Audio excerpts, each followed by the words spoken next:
Eknath शिंदेंच्या dream प्रोजेक्टला आदित्य ठाकरेंचा विरोध।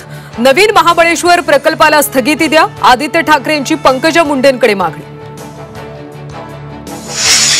आमदार प्रकाश सोळंके बोलून अडचणीत, 10 ते 12 कोटी रुपये खर्च करून निवडून आलो, प्रकाश सोळंकेंचं विधान। अधिकारी सुनील शिंदेंचा जबाब झी24 तासच्या हाती। वाल्मिकनं आवादा कंपनीकडे एक वेळा नाही तर तब्बल 6 वेळा खंडणी मागितल्याची जबाबात माहिती। प्रशांत कोरटकरच्या जामीन अर्जावर उद्या निर्णय। कोल्हापूर जिल्हा कोर्टाने हस्तक्षेप याचिका फेटाळली। कोल्हापूर जिल्हा कोर्टाकडून कोरटकरला दिलासा नाहीच।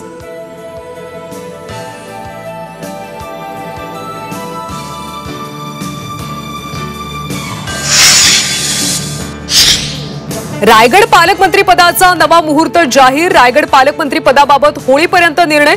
रोजगार हमी मंत्री भरत गोगावले यांची माहिती। वर्ध्यात विद्यार्थ्यांचं ठिय्या आंदोलन। ओबीसी हॉस्टेलचं अनुदान रखडल्यानं समाज कल्याण कार्यालयात आंदोलन।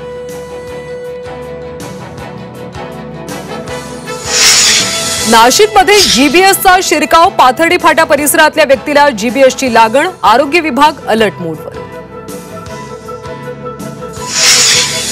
आणि पाकिस्तानात ट्रेन बलोच बंडखोरांच्या ताब्यात। 150 प्रवासी बंडखोरांकडून ओलीस।